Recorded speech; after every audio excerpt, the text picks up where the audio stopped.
At 14, I was just a teenager with a phone, a script, and absolutely no idea. I started making YouTube videos, not about activism, not about entertainment, just educational speech videos. I thought I was just speaking to the camera.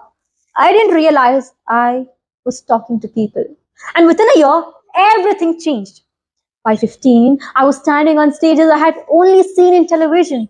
I was in a room filled with people twice my age and sometimes thrice my age.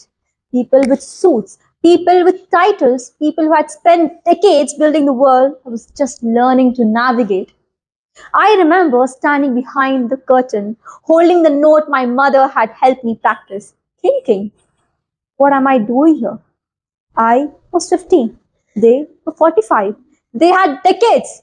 I had what? Some videos. But I walked out. I spoke. And people listened. At 15 and at 16, my name entered the book of records. At 17, I stood inside the parliament of my state and gave a speech. It happened so fast that sometimes I would look around the room and wonder, did I earn this? Or did I just get lucky? And every time before the applause, there was the same feeling. This quiet voice saying, you are too young. You are too small. The stage was built for people older than you. But I got in. I spoke. People listened. And for a while, I believed that making a difference meant exactly that. Standing on a stage, being seen, being heard, and being validated. And then I look around because the truth is, I was lucky. I had a school or a college that encouraged me. I had a mother who would stay up helping me practice. I had access to a mobile phone, to internet, to a room that many young people never knew existed. And we don't really like to say this out loudly, but we are not all given the same microphone. Some of us are born into homes where education is a given thing. Some of us are born in home where survival is the only curriculum. Some of us have teachers who stay back after class just to help us. Others have classrooms filled with 60 students and one exhausted adult. Some of us has platforms before we even know what to speak or what to say. Some of us are buried so deep inside the poverty, broken system, or simply the circumstances of where we were born that our voices never reach the surface. The ability to feel powerful, to feel heard, to feel capable of creating change, it isn't experienced equally. It never has been. But if making a difference only counts if you stand on the stage, then most of the world is silent. So, what if we have been measuring the world completely wrong? What if the most important difference which I ever made in my life didn't happen in parliament? It happened in a conversation that no one photographed. A student walked up to me after an event and said, I needed to hear that today. A parent smiled with tears in their eyes. A child remembered not my words, but how my words made them feel. No certificates, no trophies, no audience. And yet, those moments stayed with me longer than any speech or any stage could ever. It made me feel or it made me think about something. If tomorrow I place two things in front of you, a diamond and a tiny seed, and I ask you which one is more valuable, most of us would choose the diamond. And for years, so would I. Because why not? Diamonds shine. They're admired, they're protected, and people travel miles just to see them. But seeds? Seeds don't sparkle. They disappear. They are buried deep inside the layers of soil, hidden from the world. No applause, no audience, no admiration, just darkness. And perhaps that's why we underestimate them. Because all these years we have been taught. I know because I have been taught that if something cannot be seen, then it cannot possibly be significant. But here's what that changed the way I see the world. Success, people, and even myself. If you bury a diamond for 10 years, you will still have the same diamond. Beautiful, rare, exactly the same. But If you bury a seed, you lose it.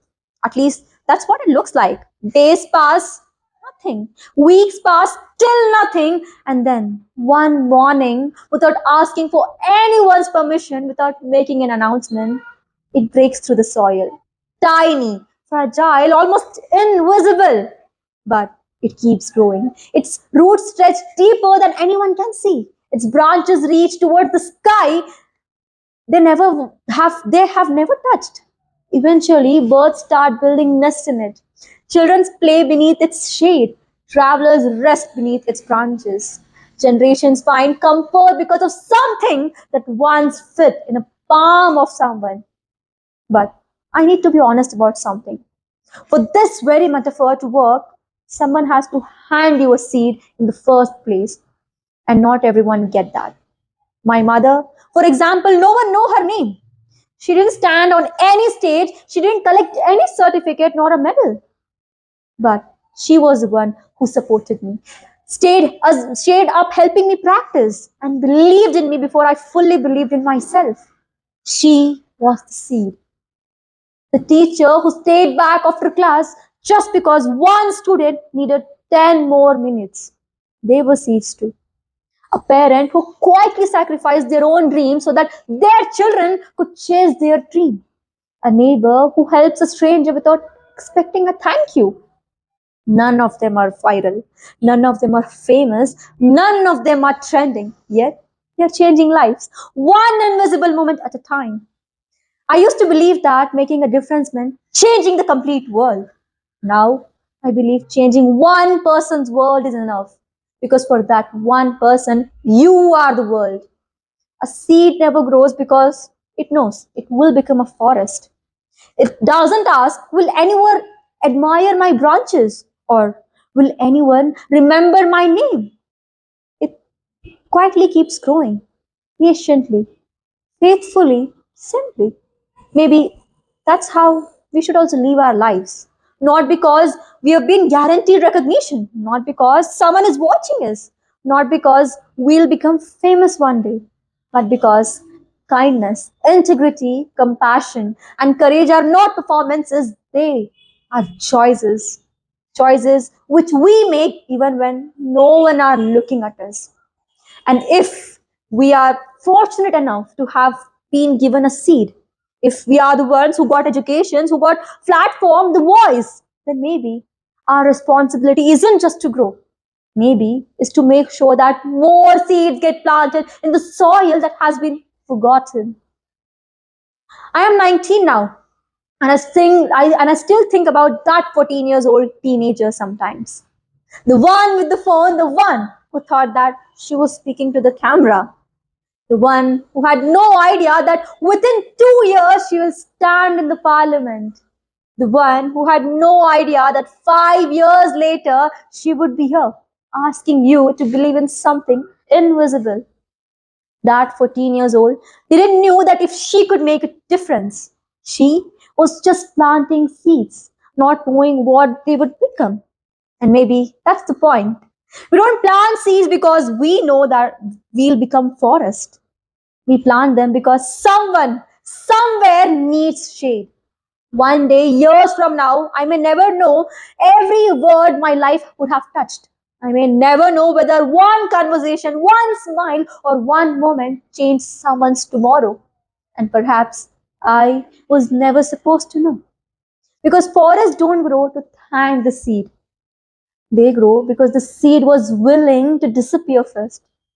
So if tomorrow the process disappear, if the followers stop growing, if the certificates gather dust, if the trophies fade, and the world forgets your name, I hope you still choose to plant seeds.